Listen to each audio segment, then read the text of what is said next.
Hello and welcome to The Conversation on Bright Radio TV, your home of talk and entertainment. From the city of Abuja, the Federal Capital Territory of Nigeria, I am Ugo Madu. And I'm good to be here this morning again on The Conversation. As we do, we will bring you an in-depth analysis of various political issues making the news in the country, from the political parties to the major political players and all other stakeholders in the political process. More so, this is a pre-election year, and that is one of the issues we're going to be talking about this morning on The Conversation. In less than a year to the 2019 general elections, a lot of issues are on the front burner.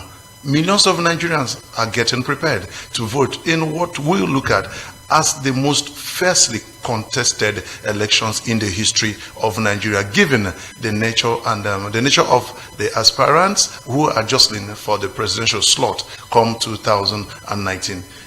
This morning on The Conversation, we will look at these very critical issues. Who are the people contesting the elections? How prepared are the people ready to conduct these elections? And what are the key issues that will be on the minds of Nigerians? We have guests this morning to look at these issues critically on the general issues concerning the 2019 elections on The Conversation. When we come back from this break, we will delve into the matter proper. Stay with us.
Welcome back. You are still watching The Conversation on Bright Radio TV, your home of talk and entertainment. On today's conversation, we will be looking at Nigeria's 2019 general elections, the preparations, the people, the prospects, one, which is commencing today and is going to run through the week. Okay, to put us on the page that we need to be informed to get prepared for the 2019 elections. And I have with me in the studio Stephen Orukpe, Esquire. He's a legal practitioner and a public affairs commentator, and is the executive director, Poverty Alleviation Advocacy and Justice Initiative here in Abuja. Good morning, sir. Good morning. And welcome. How are you today, sir? I'm so very well. Okay, less than a year to the elections. The heat is on.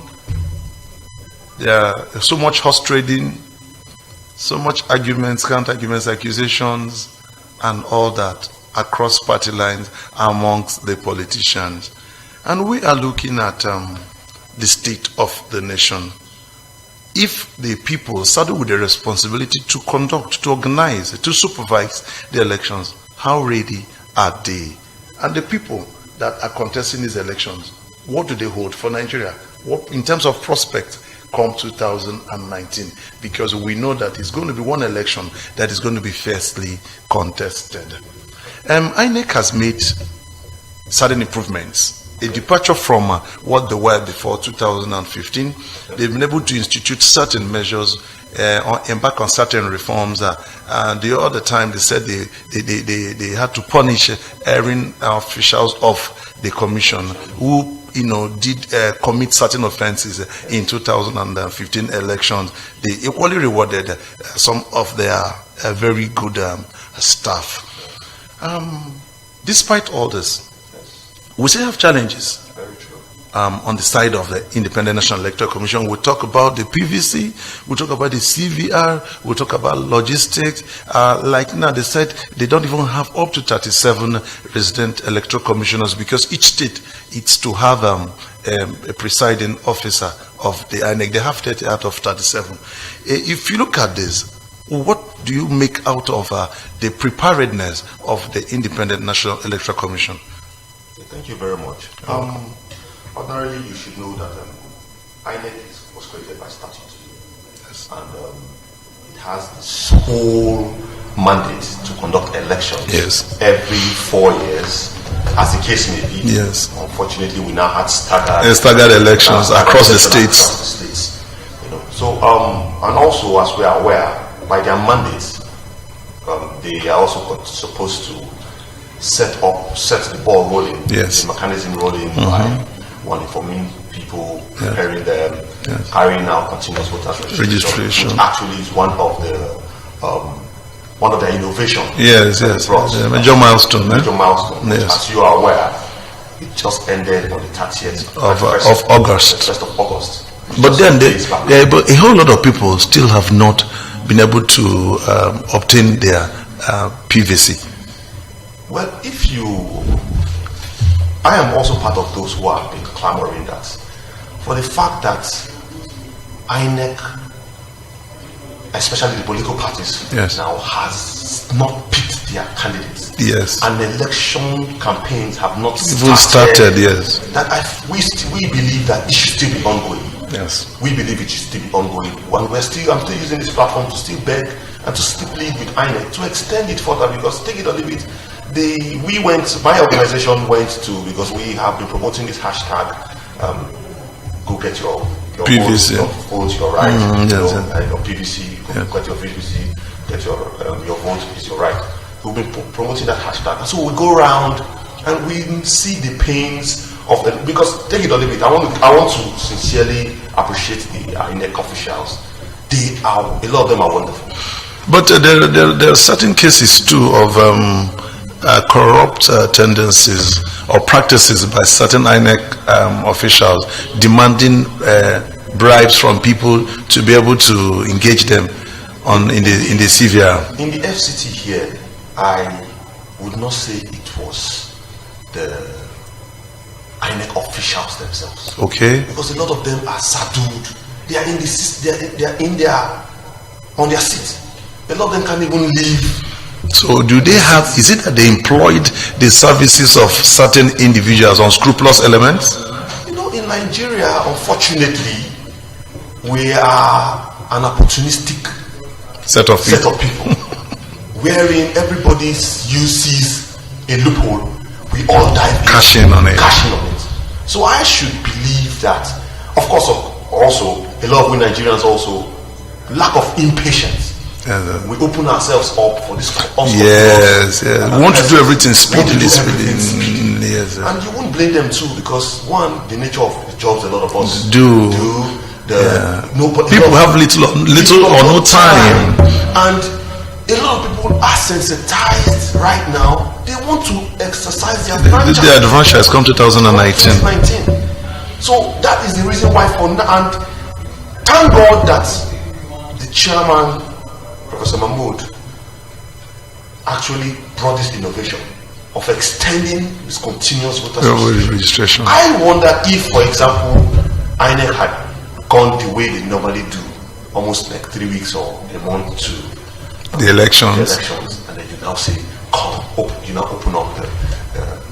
Okay, but we have this issue of vote buying. Yes. It read its ugly head very prominently in they just concluded Ekiti State governorship elections, Katsina State senatorial by-election, and Bauchi State senatorial by-election. There were cases of vote buying, and INEC says that they are trying to work on their system, their structure, their process to discourage vote buying. What is your take on this? And then what do you have for INEC to make sure that this is nipped in the bud as soon as possible? Unfortunately, vote buying actually started from Edo State. The Edo State governorship election. That was where vote buying, I believe, was instituted. Between Izeyamu and the current governor Obaseki, yes. We were in Edo State. It was the first time we saw money taken to polling booths, polling units, and being shared in the presence of the security.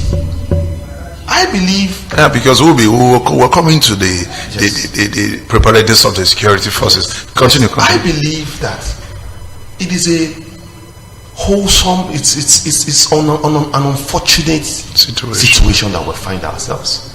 Because I remember that the current chairman of APC, Adams Oshomale, was the canvasser for one man, one vote. And I give kudos to the past administration. They harped on it, and at every forum you hear the last administration saying they believe in one man, one vote. Now we're not even hearing anything about that anymore. We're only hearing about, we will do this, we'll take you out, and it's unfortunate. And you could see what happened even in Bauchi. Yes, it was so glaring that even right there the candidates were bringing out money. It was, formerly you hide somewhere. Yes.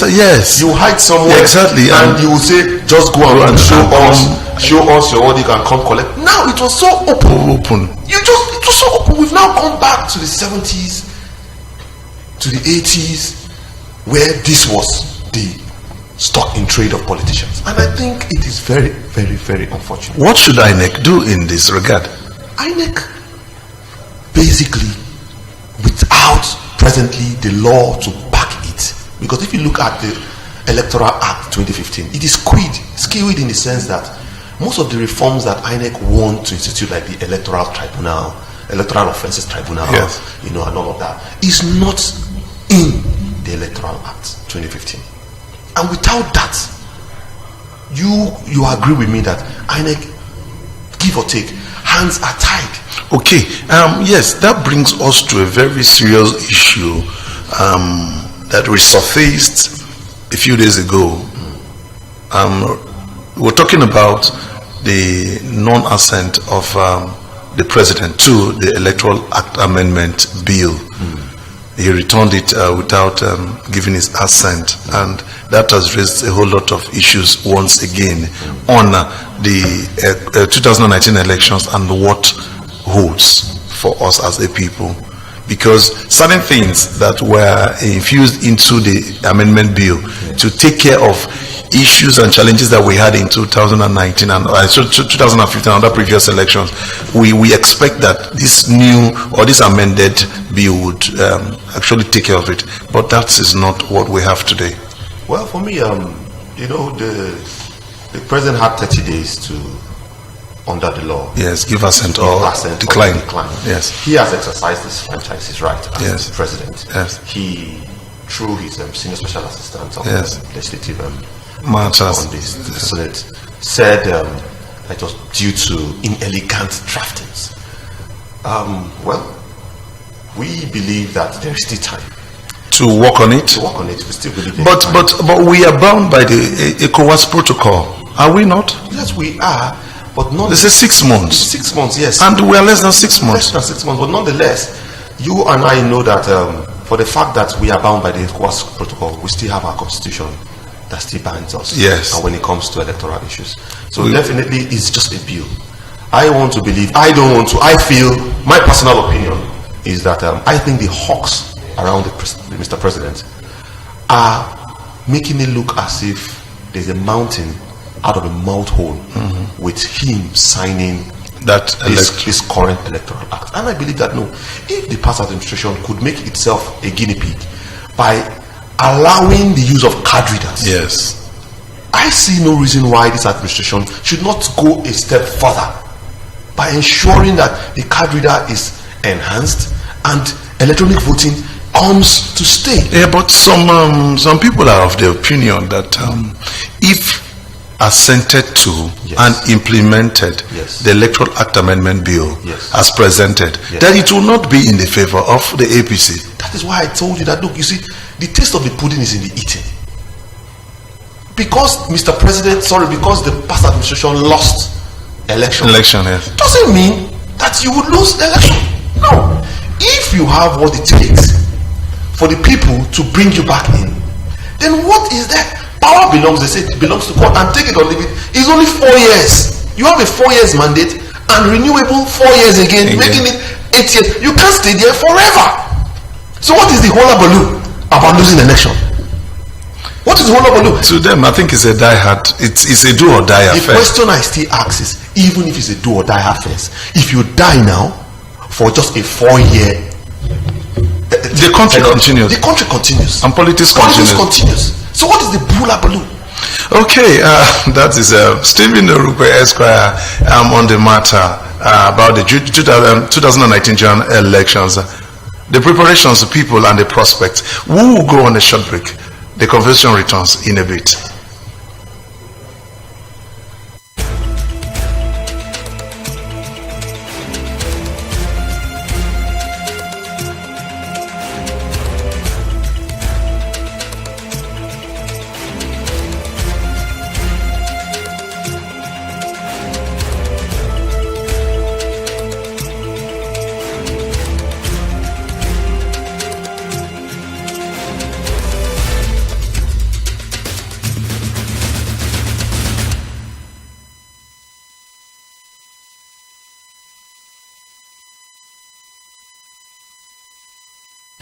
Welcome back from that short break. We are still watching the conversation on Bright Radio TV, your home of talk and entertainment. We are here with Stephen Orukpe, and he's really getting very hot because I think he seems to be agitated about Nigeria, the preparations, the people and the prospects come 2019 general elections. Sir, we're talking about INEC. They're having another challenge which has to do with funding, the back and forth on the passage or otherwise of the INEC budget for 2019 by the National Assembly. What do you have to say to this and its impact on INEC's preparedness for the elections? Ordinarily, I believe that I want to put all the blame on this administration. Okay. Because I see no reason why when they presented the yearly budget, yes, INEC budget was not included.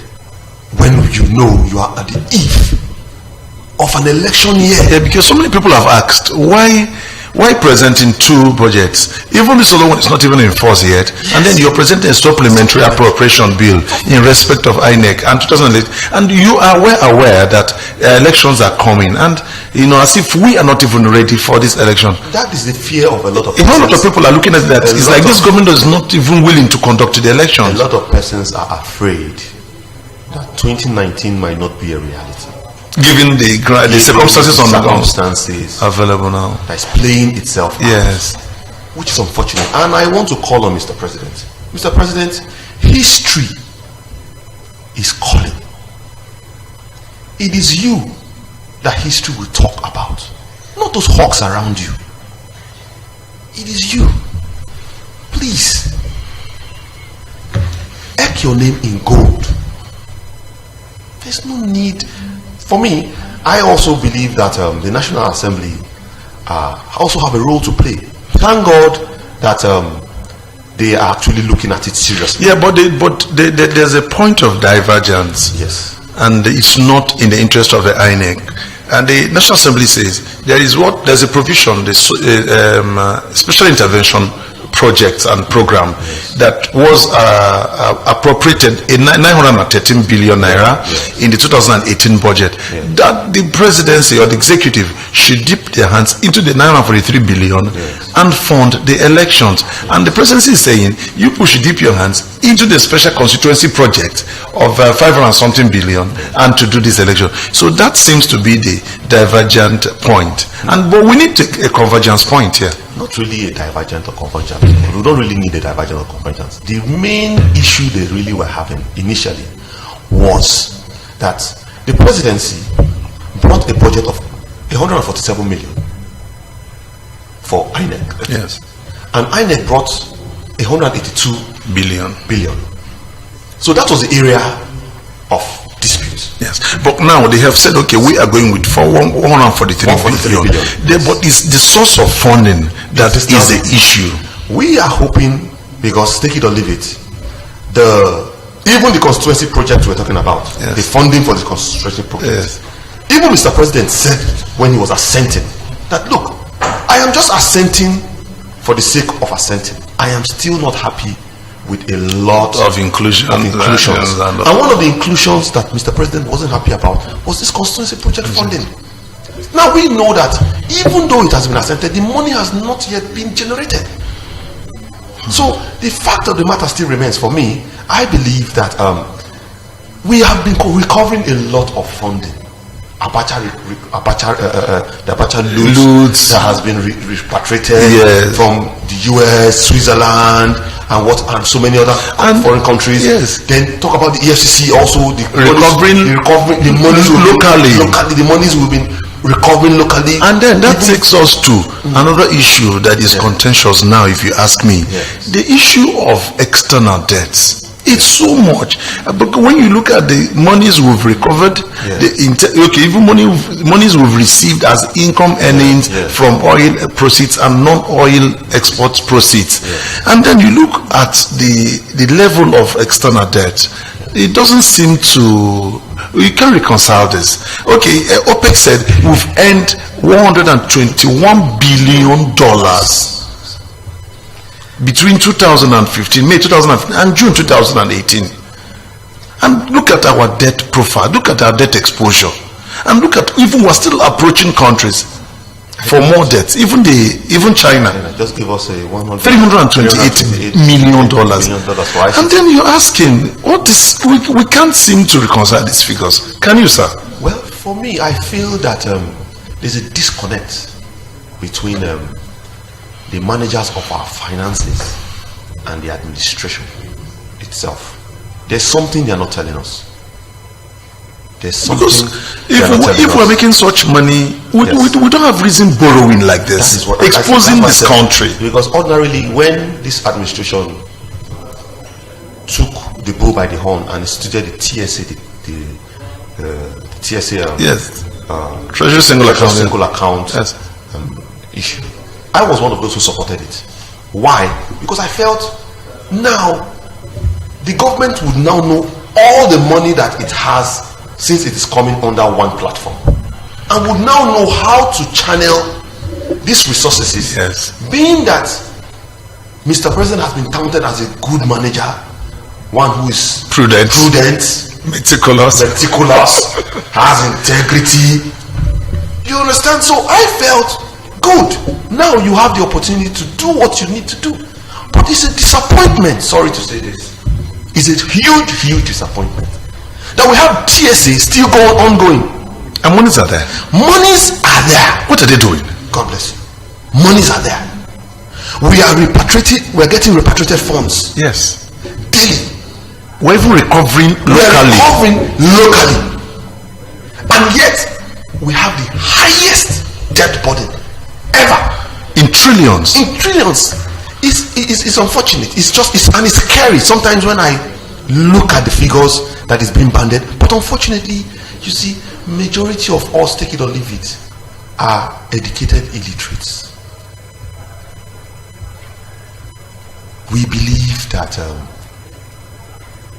based on primordial sentiments, where we come from, religious affiliation, the feeding bottle experiences that we have, we fail to blind ourselves from the reality that is on ground. Look, we are getting to a cliff edge. We are about to go into a valley. We're about to fall into a deep pit. We're just barely hanging on. And 2019, take it or leave it, I won't lie to you, sir, will determine whether this nation would move forward or this nation would go backwards. Okay, sir. Okay. Away from INEC. INEC cannot conduct this election on its own by itself. Yes, very true. INEC needs the cooperation and the synergy between INEC, the DSS, the Nigerian police, and other relevant security agencies. What is your take on the state of preparedness of these agencies? I am very scared. I am very, very afraid for 2019. Are you saying that the police is not up to the billing? Well, if we look at what happened just recently in Rivers State, okay, just at this the Port Harcourt, Falga, Port Harcourt state constituency election, constituency election, it calls for concern. It calls for deep-seated, rooted concern. Because if INEC cannot do beyond what its mandates, yes, and they cannot enforce the law. They can't enforce the law. Yes. So if those who are supposed to enforce the law are now breaking the law, it's scary. What do we do about this? In your opinion, what do we do? Well, because the security forces, it is the citizens' approach. The only way that we can stem this tide, this evil and this dangerous tide, is the citizens' approach. The citizens themselves need to take the process and be ready to stand and to do what ought may. And firstly, by not selling their votes. Is unfortunate because once you sell your votes, you can no more take what belongs to you. What belongs to you. You can no more take the process. That is one. Secondly, you should not be intimidated. Yes. And that's what the security agencies are doing, to intimidate people. You should not be intimidated. Once you can stand your grounds and defend the votes, I believe even the security agents themselves know that there will be what you call a time for reckoning. The time for reckoning. And most importantly also, the international organizations need to help us. But must we keep running to these external bodies and these international the foreign countries? Must we keep running to them? It doesn't portray us as a people that are ready, prepared, and people that are growing. It is unfortunate. It portrays us as people that are toddlers. It is unfortunate that in Nigeria right now, our reality is this: a lot of we citizens are not conscious enough to understand the implications of eating the porridge and selling our birthrights. And that's the reason why we call on the international organizations, because they understand what it is for the rule of law. Because take it or leave it, they are the ones who are still the off-takers. If crisis happens in Nigeria today, Europe and America will be the upsurge. Every Nigerian look at what is happening. Yeah. We want to go through. Okay, but sir, this vote buying. Yes. Do you feel, or do you see that INEC has a critical role to play to discourage this vote buying by changing their modus operandi? Unless we go electronically. And that's one of the fears I think of this administration. Not assenting to the electoral amendment. Yeah. If you go in there, you just thumbprint for the government. You don't use ballot papers anymore. Yes. You just see and you thumbprint and then you move your way. So the agents of the parties would not even know what party you voted for. Yeah, because this electronic buying is going to curb a whole lot of excesses, and even the cost of printing the ballot papers. If I need to get the figures to print ballot papers alone. It's humongous. The projection by INEC is humongous. And I'm asking, what kind of paper are you printing? No, you won't blame them. It's a whole lot of. We have close to 90-something political parties. Right? Yeah, 91, yes. 91 registered now. Yes. Registered. Yes. So you should see the length. But we need to discourage some of this because they are no longer in vogue. We can do this electronically, as you said. It will help, even not just the cost. It will help take care of some of these challenges that we have now. That is why we are beckoning, we are praying, we are pleading. Mr. President, assent if the National Assembly makes the correction. And you should not just leave it to the National Assembly. Send in your Attorney General. Send in to interface. To interface. Send in not just only the Senior Special Assistant. Send in your team. Set up a team to interface with the National Assembly. Some people are saying there's no synergy between the levels of government, at the arms of government, as it were, in this administration. What do you say about that? I think there is. There's synergy? There is, but there's just too much ego. Amongst there's just too much ego flaring amongst the parties. But there's synergy. They interact all the time. They meet both formally and informally. Sir, but they could be meeting. But you ask, is the meeting or the meetings, are they do they give platforms to discuss national issues, or they are issues that affect them personally? No, I believe that they're not as selfish as we think. I believe that they have that other forum where they discuss issues of national interest. Okay, we will go on a short break. When we return, the conversation continues in a bit. It's been quite interesting with Stephen Orukpe, a legal practitioner and public affairs commentator.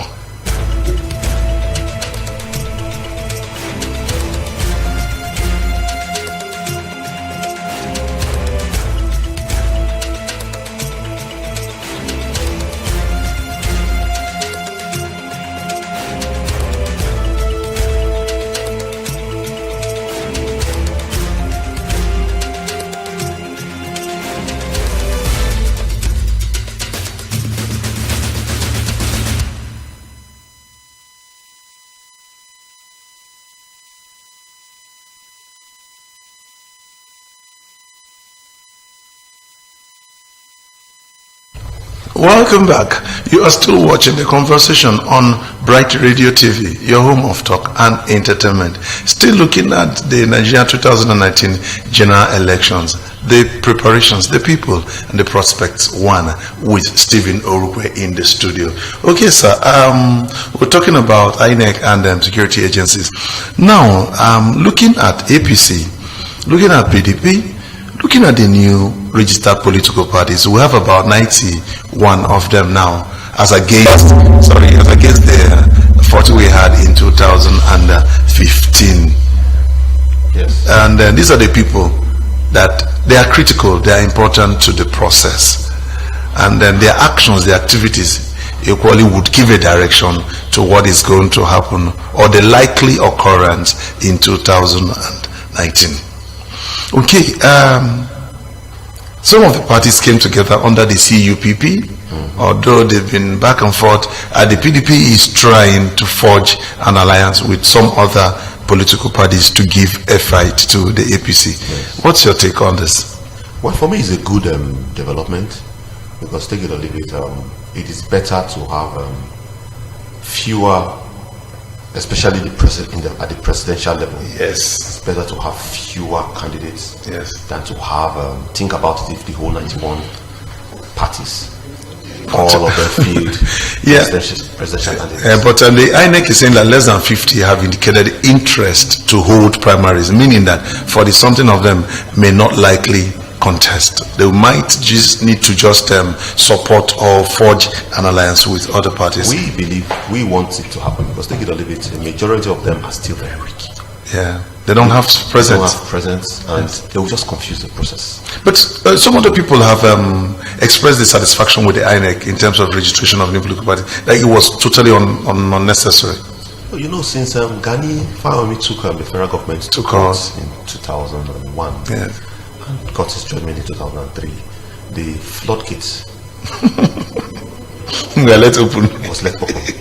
So unless the government goes back to the courts to say, look, this is the reason, these are the reasons why we think that we should. Who should lead this? The federal government, the Attorney General can't do that. Is it through the INEC or just through the Attorney General? The Attorney General can't do that. Okay. The INEC can't just go to court without the Attorney General's fiat, backings and all that, especially on this kind of issue. Because the truth is, it's even America as an advanced democracy. How many parties? The United Kingdom and so many other developed nations of the world. The reason is also because they have realized that they believe in ideology over there. Yes. But here we believe in status. But the truth is, if we were able to streamline political parties and its registration to just a few, it will force our political leaders and politicians to begin to forge very good alliances based on given ideologies across the very available political platforms. That is why I support the coalition going on.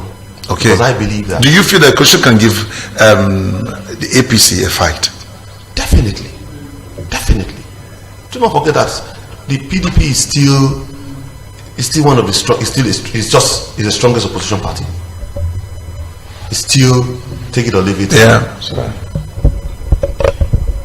Okay. Continue, sir. Okay, the PDP is still take it or leave it. It's still on ground in the whole of Nigeria. Yes. And give or take, it is still smitten from its loss. Yes, in 2015. And with a lot of things that's going on, if they get their acts together, and I feel they don't want the situation and the system to be muddled. Yeah, but we have less than 6 months to the elections. Yes. APC, since after its convention, Yes. is they are confronted. Internal wranglings. Yes. What's the impact of this come 2019? Well, that is the reason why I'm afraid for 2019, because after this chairman, the APC chairman came in, okay, they call him factional chairman. That the APC factional chairman, Adams Shomali, Yes. took the reign of office. Unfortunately, he lost some big weeks. Yeah. I wouldn't say he didn't do his best. I believe he did his best. But even they who Well, left, things had gone bad before he came out. even those who left eventually said, look, things had already gone very, very bad. Yes. And there was not little or nothing He could do about it. But what do you feel is the impact of these people that left or defected from the APC? Definitely, you know that definitely it's going to be impactful. It's going to be impactful. But and that is why I feel this government is very skeptical to sign the Electoral Act Amendment Bill. Because now you are giving power back to the people. And you give power back to the people. Our politicians are still not used to the people deciding for them. They decide on behalf of the people. They are used to deciding for. Look at the party. Look at the APC, for example. Now, why do you think the party is still fighting direct primaries? Yes. They're fighting direct primaries because they are used to just a few people to decide the fate of the generality of the people. I feel that if APC as a party is already canvassing for direct primaries, please, they should encourage the president to sign the electoral amended bill with electronic voting. Okay, APC has just one candidate per se, and then PDP has a whole lot of aspirants from Atiku Abubakar to Kwankwaso to Shekarao to Dan Kwambo, Saraki, Sule Lamido, and Tambowa. They are all jostling for the ticket of the PDP. Okay, and what do you make out of this and the impact on the electoral fortunes of the PDP? Well, these are big men with big egos. But if you look at all of them that you just mentioned, they were formerly in the PDP. Yes. They had their roots. Of course, they're all PDP people. PDP. So I believe that they should know that this is like the final bus stop for them. The PDP is making a move to get the aspirants together and to sign an MOU that if you lose or you win, you stay with the PDP. Is that a good move? It is a good move, but even that doesn't still stop anybody, especially Nigerians. We believe in agreements, especially when it comes to political agreements. It's not unenforceable. You understand? Yes. So what court of law would you take that to? And you understand? That's unfortunate. But one thing we believe is, if they really believe that Nigeria is at the precipice and Nigeria needs to be saved, they have to come together, and Nigeria needs saving, they must, for the sacrifice of the greater good. Okay. If PDP narrows its presidential candidate to the northwest, what do you feel it's the impact on the 2019 presidential elections? Well, because some people are of the opinion that they should narrow it to the Northwest. I don't think I read some time ago that they said no, they are not narrowing it to the Northwest. That is in the North. It's just they're leaving it open in the North. But people are saying that because the incumbent president is from the Northwest, and that's why we have the bulk of the votes, almost 18 million votes from the Northwest, and for them to be able to make an inroad and break the ranks in the Northwest, that is advisable or politically expedient to say that they should pick the presidential candidate from the Northwest. If we go by what we have on ground now, yes, take it or leave it, the election will be completely skewed in favor of a particular candidate. So whether it is in the Northwest or in the Northeast, the political players, especially from a political party, are hell-bent to ensure that they bring back their candidate, and they are ready to do anything. Okay, now if we're looking at the North and the Northwest, the likes of Fela Durotoye, Kingsley Moghalu, Yele Sowore, and the rest of the very young presidential aspirants or hopefuls, yes, what hangs in there for them as hope? Well, for me, it is good to test the waters. I encourage them, I support them. Okay. It is good to test the waters. In America, the blacks started agitating for equality since the 18th century. Yes, yes. But eventually kicked off in 1950 something, yes, thereabout. A whole lot of time. Yes, with Martin Luther King and Malcolm X and all of that. It took a Reverend King to take the bull by the horn in 1970 something to vie. So you're in total support of these young people expressing their interest and giving the status quo a challenge. Okay, very good. Okay, you are still on the conversation on Bright Radio TV, your home of talk and entertainment, and we're bringing you an analysis of the 2019 general elections in Nigeria, the preparations, prospects, and the people won. And we are still with Stephen Orukpe, Esquire. Okay, sir, we have contending issues or contentious issues that political parties usually ride onto power based on, in terms of promises, the economy, security, and corruption. These were the three that brought the APC-led government into power in 2015. How would you rate them swiftly, please? Their performance? Badly. Economy? Badly. Sorry, I don't want to mince words. Badly. But some people are saying that the cost of the international price of crude oil before 2015 wasn't what they met on ground after 2015. They had less, and the issues of recession and all that. That the previous government earned more in terms of crude oil revenue. And what is on ground to show for it? I don't want us to still keep this argument of the past administration, the past administration. Okay. You were brought in because you said you would do your best. So economically they've not performed well? They've not done well, because take it or leave it, what new infrastructure have they brought? And more disturbing is the figure from the Nigerian Bureau of Statistics about unemployment. A lot of youths.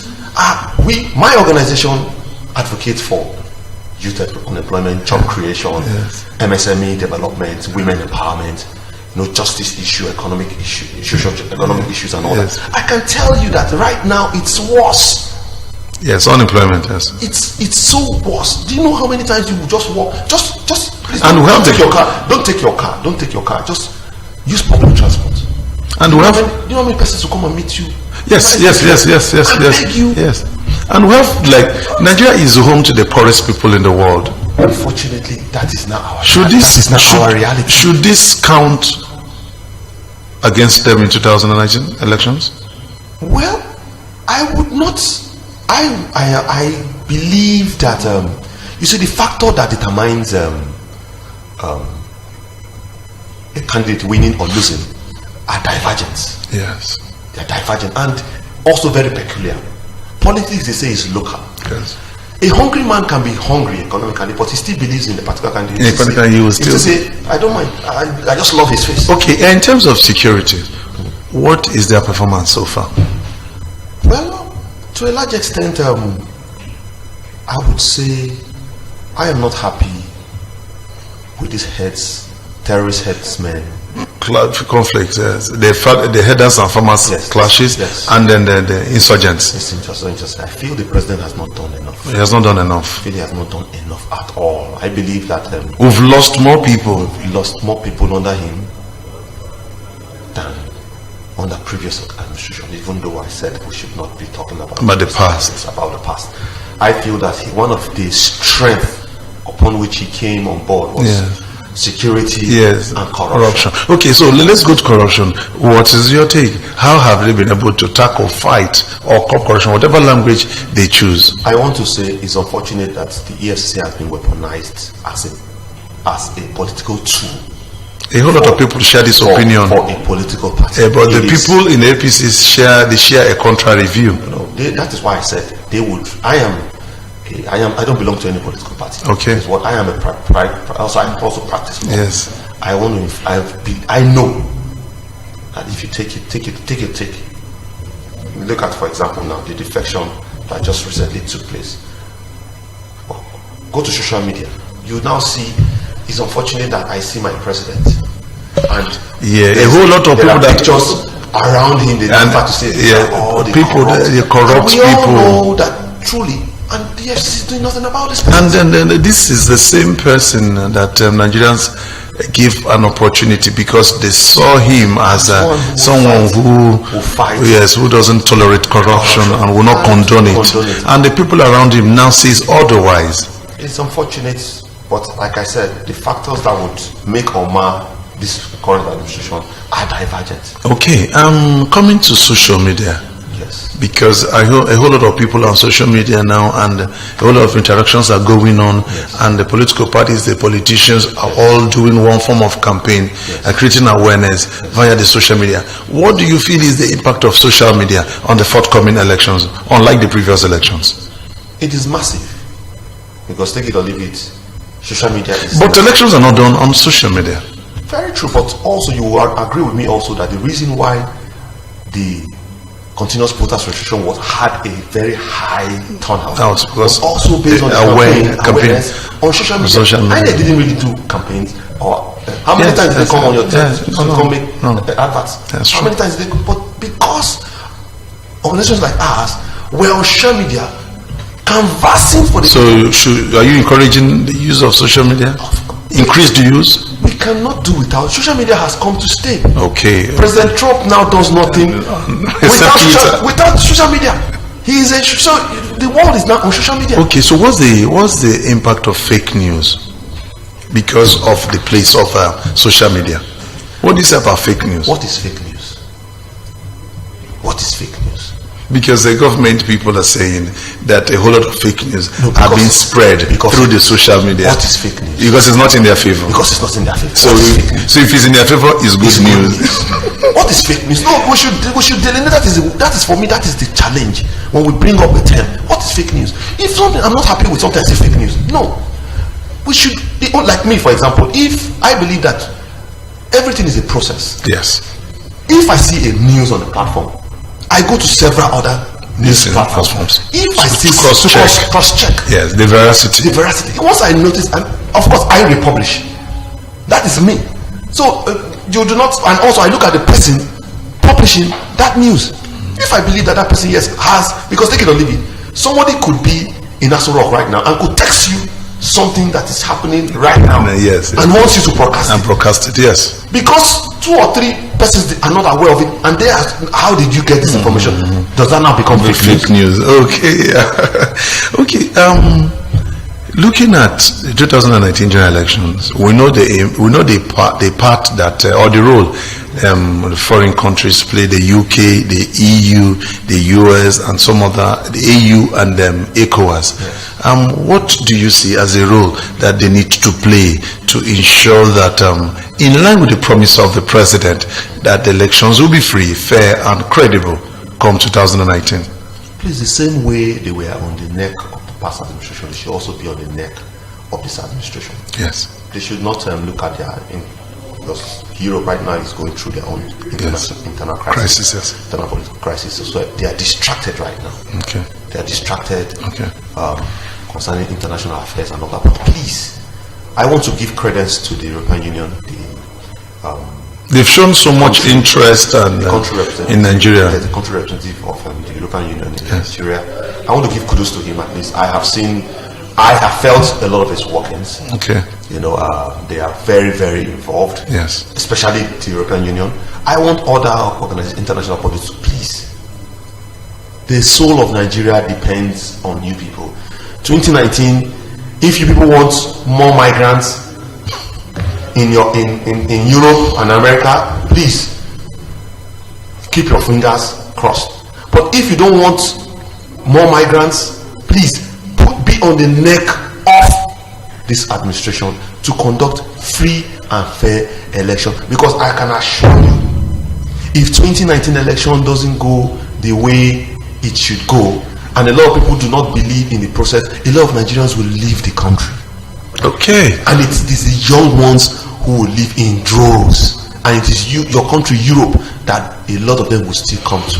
Okay, that's quite instructive from Stephen Orukpe, a legal practitioner and public affairs commentator on the 2019 general elections in Nigeria, the preparations, the people, the prospects won.